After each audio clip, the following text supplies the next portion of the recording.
What is up, guys? Coming at you with a back control tutorial. So if you have not checked it out already, you can also check out my lat control tutorial. So that will teach you how to do the Munz monsoon, as well as get better control overall of just your lat muscles. So there is in fact a fair amount of stuff that you can do with your lats to create some cool muscle control tricks. Today we're going to talk about one that I don't do as often, so I have not come up with a true name for this technique yet. I was thinking the Munz Typhoon. I kind of want to keep it water themed, but if you can think of a good name in the comments, let me know, and it might end up be the name that I end up going with. So this is, as of now, code name Munz Typhoon. So basically it is like a wave going from your arms to your back. And so you can do this just in a row. It's almost in a single wave, one after the other, or you can go back and forth. And you can just play around with it however you want. Basically, you start off the movement by keeping your arm completely unflexed, and then you flex your bicep as hard as you can. Ideally, try not to flex your shoulder too much as well, which I know can be tricky. So if you haven't really learned to isolate your biceps, you can also check out my bicep muscle control tutorial as well. You start off popping your bicep really fast. Then right after that, you flex your shoulder. So you pop the bicep, flex the shoulder. So 1, 2, 1, 2. And to make it look really smooth, you want to just get each movement smooth so it's in a sequence. Technically, you can flex them both at the same time and it will still look good. It'll look like this.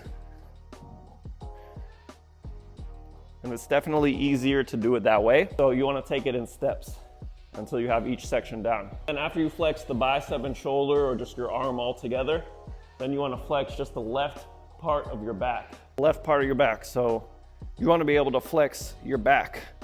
You want to be able to not only flex your back, but flex just one part of the back, which can be tricky because the back is a lot harder to connect with. You don't see your back when you're working out, and it's really hard to develop that connection with your back. So like all other muscles, in order to develop that connection, you just gotta try flexing it, try mimicking exercise movements.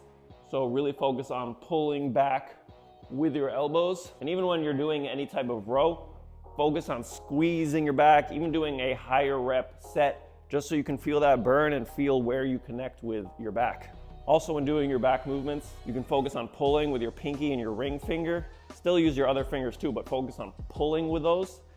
And then also imagine that you are pulling back with your elbow. So to take the bicep out of the equation, instead of pulling with your arm, imagine that your hands are hooks and you're just pulling back with your elbow. So your hand, your forearm, those are just hooks, and you're pulling back with your elbow, trying to squeeze with the back. And so that will help you develop a connection as well.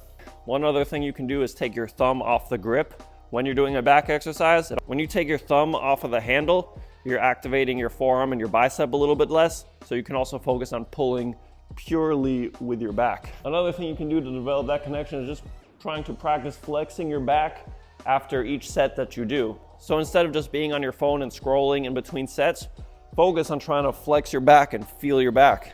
And you know, the more you do something, the better you get at it. So it might be hard for you to connect with your back now, but how much have you really tried to connect with your back in the first place? After your sets, try to flex your back. Try doing high rep sets and just feeling where you feel it in your back when you're pulling. Or do you feel it more in your arms? Maybe you need to focus more on pulling with your elbows. Or maybe your form needs work as well, and that's why you feel it too much in your arms. And so just dissecting each little piece will help you to develop that connection with your back. Also, you can look in the mirror. It's a little harder to see, and just try to flex your back. Or take a video and record yourself and just try to pull with your back and try to pull back with your elbow. Try flexing at different angles. So pulling back with your elbows down, doing a rear double bicep, trying to squeeze your muscles there, and then try to focus on squeezing each one individually. It might help to flex your arm and your back at the same time, just to get each side individualized.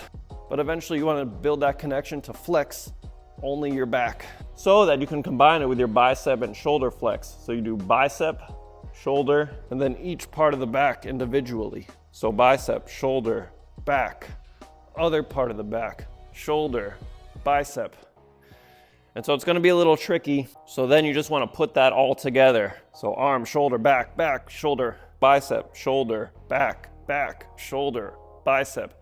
And then you can just thread each flex into a different move. So you can go from right to left and then unflex. And then you can start it up again, right to left and unflex. And you can just practice going in one direction. And one direction might be easier for you to do than the other.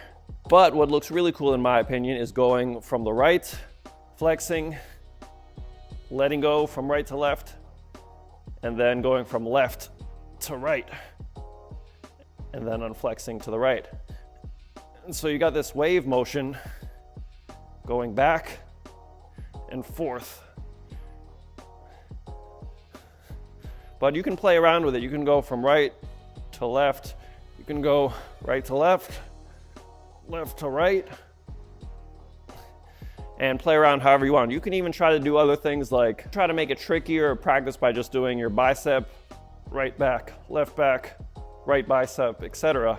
And just play around by flexing in different orders just to really develop that mind-muscle connection and to develop that neuromuscular connection, because it is something that you get better with by practicing. Some of you guys might get it more quickly than others. Some of you guys might get it right away. Some of you might take more practice, but ultimately it is just something that takes practice and that you can develop. It's a skill like anything else. It's a little tricky to get all those things down. It's a little tricky even for me, as this is one of the newer techniques that I've developed. But just like all the other muscle control, it just takes practice. And once you practice, you'll be able to master it and make it look cool. And you'll probably even figure out little things that I may not have even figured out yet. So like I said, as with all of my other muscle control, it ultimately just takes practice. And each technique that you learn, it can build upon the others. And you can even figure out new things to do. You can figure out different ways to thread it together.